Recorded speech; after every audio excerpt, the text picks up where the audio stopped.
I've talked about technology. The fourth one is anything related to infrastructure.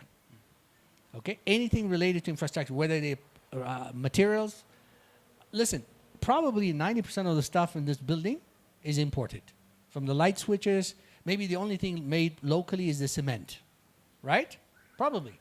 All this stuff is imported. Why can't we make it here? I told you, one of the key growth drivers of the Ethiopian economy is demographics. The second one is urbanization. We have a rapidly growing population. How many, do you know we're rapidly growing, right? How rapidly? We're very busy people. Replicating. Okay? How busy are we? We add net 2.5 million people to our population every single year. 2.5 million. You know what that means? You know what the population of Djibouti is? 800,000. So we're creating 3 Djiboutis every year. Now, I always joke every time, especially when I speak abroad to American audience, European audience, I joke about this part. I say, thank God, half of them are women. And thank God they're all beautiful. Now, so there's a point I'm trying to make here, okay? If we're adding 2.5 million, that means we need a lot of housing, we need a lot of jobs, we need a lot of food, we need a lot of soap, and a lot of stuff, right? So think of anything that you can produce, that you can sell to a very rapidly growing population. So housing is one of those areas. I know to get started in the housing needs a lot of capital. Pull your capital together. Okay? You have friends, start with a little bit. Subcontract a little bit. Before you know, you could be a grade 1A contractor. Okay? So I think anything related to the infrastructure space is very good. You're all young. I'm not going to talk to you about going into the energy space because there's a lot of capital. But for people with capital, that's also the area. So infrastructure is the area that I think will be a very good fit for a lot of you. Okay? So in brief, from a highlight. So this is where we invest. This is where I've invested. This is where we're going to invest. I think I didn't introduce myself in terms of what we do, but you may have told that we run a private equity firm based in DC, but exclusively focused for Sub-Saharan Africa. And because of me, our primary interest at the moment is Ethiopia. Okay? Yes, thank you. That's good. So for Ethiopia, for Ethiopia. Huh? And because we can see the opportunities here. All right? We can manage the risks, and you can manage the risks. Imagine, a lot of foreign investment is coming into this country. How much is coming into Ethiopia? Again, you need to have perspectives. 10 years ago, it was less than $100 million, the foreign investment, because nobody wanted to invest in this country. They all thought we were risky and all. Last year, almost $4 billion came to Ethiopia. 4 billion. That's American dollars, not Zimbabwe dollars. Huh? Okay? This is real dollars we're talking about. And there's a projection that over the next 3-4 years, that could double to 8 billion. Wow. So of these foreigners who have to do a hard-nosed risk assessment, who don't know Njara know it, and don't know our culture, and can manage risk, think about us. We live here. We network here. We have a sense for this place, right? Yeah. So we should do better than them. Because the opportunities are here. So I know we can talk about other things, but in summary, this is where we invest. This is how we invest. We also invest because of people like you, young people, talented people. I wanted to give it a very good example as an inspiration. And yesterday, as you said, I was speaking at the investment conference, the finance sector conference. There was one person who was very down on diasporas, especially diasporas from America. He was very suspicious of them, of us. So he kept saying they bring bad culture, they brag, they don't invest and all that. So I said, okay. And they said the only reason they get jobs is because they have American accent, which I completely disagree, okay? I said, actually, yeah, we come and we do, but I said, in my case, I actually would love to hire, prefer to hire locals. And this is not just talk. I'll give you an example. The 18 years I run Ernst & Young, we did not have a single permanent foreign employee. Not one. We made sure from day one, we do have contractors, subject matter experts. Never once did we hire foreigners, not because we didn't like them, but because we knew there were talented Ethiopians. If we invested in them, they could rise up to the occasion. I give you a very good example. When we did the transformation of Ethiopian Airlines, when we did the first Vision 2010, okay, the first one, the subsequent ones were all done to their credit by Ethiopia. The first one was done by my firm, by my team. I was the team leader, and the people below me, a couple of them were Ethiopians. Now today, every single airline restructuring or strategy project in Africa is done by us Ethiopians. Okay? Yes.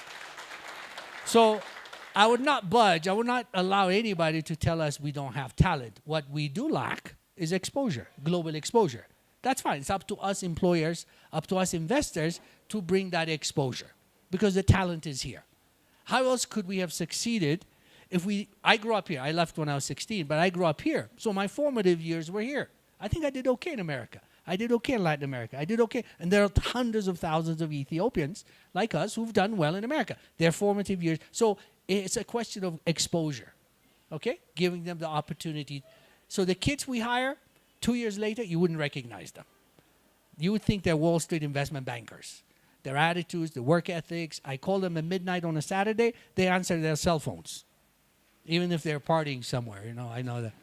So this is, I think, one of the good things we have. Our asset is our people. Really, not the machinery, not these laptops or anything. Those are tools. It's our people. The 106 million people, human capital that we have. Okay? So having said that, I do know it's a challenge at the moment, creating jobs for all these people. Right? It's a big job. So the priority in Ethiopia is jobs, jobs, jobs. And we all have the responsibility to help create jobs. So in that regard, the portfolio companies that we own in Ethiopia, I'm proud to say, by the middle of 2019, considering what we have employed today, by 2019, when we'll open another big factory, we'll have 2,200 people. Okay? Multiply that by 5. Because each person in Ethiopia has about 5 dependents, right? Maybe 7. So if each one of us, in our own ways, in our own little ways, 1 or 2 jobs, then this challenge that we face, this asset that we have, which we can convert into a China-like economy, is here.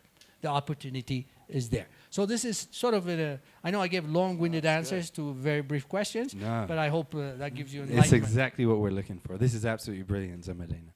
So I think a big theme often that comes out in these interviews is the opportunities are there. The opportunities are there. Job creation is needed. I'd love to switch it to some of the challenges. So I feel we can't be blind to some of the challenges that exist even now. I take myself as an example. We opened this restaurant cafe a year ago. A year in, we're being troubled a little bit because whatever is coming in and saying, you serve hot drinks, you can't serve hot drinks. And I say, I have a restaurant license. They say, no, you need a cafe license. So then they say, you can't serve pastries. I'm like, wait, no. They're like, you need a bakery license. I'm like, a bakery? We have a restaurant license. Like, then they look at the pictures on the wall and they're like, Wayne, you can't have pictures on the wall. You need a gallery license. And I'm thinking, next is we need license for breathing. Like, this is crazy. The moment they came upstairs and we have a pop-up to promote great businesses, they said, Linzagano, Lintashagono. And you just think, we're employing 25 people. It hasn't been easy. The tax is going to take half the money that we make. It's a tough place from a policy angle. Take, for instance, if we had a tax break for 3 years. We could open maybe 5 of these, employing 3 to 5 times as many more people.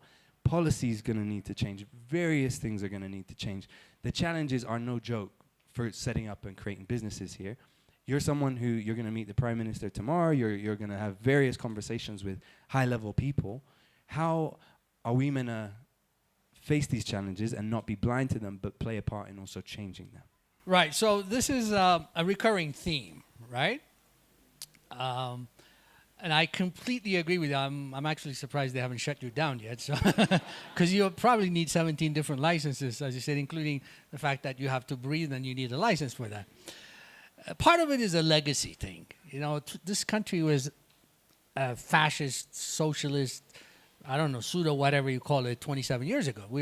I mean, a lot of us, as you know, we left this country because the dirt took over Ethiopia. Our families were kicked out, our houses were nationalized, and private ownership of assets or entrepreneurship was unknown. So it took a little while, I think, to move from that legacy to a culture that promotes entrepreneurship, creativity. But we're getting there slowly, but I think we're getting it. Especially now, I think there's a heavy emphasis on young people creating jobs, people like you, for sure. I mean, it's a question of, how do we make it happen? Let me give you a data that supports what you just told me. And I've said this in television, I've said this on a lot of medias, so I'm repeating what I've already said. If you look at the World Bank's annual Ease of Doing Business guide, has anybody ever seen that thing? Anybody? 2 people? 3 people? I've looked at that. Yeah. Okay, 4 people, huh? Okay, you obviously don't have Playboy magazine to read at night, huh? You read this very boring thing, but I do too, so don't worry. So every year the World Bank comes up with a global scorecard, a report card you take home, you compare country to country. There's 190 countries ranked. The ease of doing, who's the easiest place in the world to do business, who's the most difficult. The lower you are, the more difficult you are. So we started tracking this thing back in 2009. At that time, Ethiopia was 104 out of 190 countries. So we were somewhere in the middle. And we said, for an emerging economy, just getting started, this is in 2009, 9 years ago, almost 10 years ago, we said, it's pretty good. And we were expecting it every year to go up from 104 to maybe 90, 60, and 70. One day we'll top the ranking. Or at least that was my thought. And in fact, the first year I gave that presentation, we benchmarked Ethiopia's ease of doing business with what's called the BRIC countries. The BRICS, Brazil, Russia, India, and China. Ethiopia beat 3 out of the 4. Now, here's the sad part. You know where we were now, or the last year? 161. Right. So that means at least, and this is based on surveys of people like you, the World Bank, the IFC comes in every year into every country. And now we can say the methodology is somewhat flawed. We got to admit they're a little biased here and there, but even discounting for that, we dropped from 104 to 161. That means we have gone way, way, way down. We made it difficult for people to start businesses like you and for entrepreneurs to be creative. Now here's the best part of it. There's a new initiative underway for Ethiopia to move up all the way to maybe 50 in the next 3-4 years, okay? Even the government acknowledges it can't continue like this because we need job creators. The other challenge we face, one is the legacy culture of controlling everything. They say you can't do this, you can't do that. Because remember, on the other side, the civil servants also need to build up their capacity, the public servants. And we need to give them due credit. You need to build up their capacity to understand what it means for somebody like you to come in and open a place like this, employ 25 people, hold gatherings like this effectively to promote entrepreneurs. They need to also understand that. Yes, they have a role as a regulator, as a licensing body, but they also have to be facilitators to make it easy. So I completely agree with you, but things are going to get better.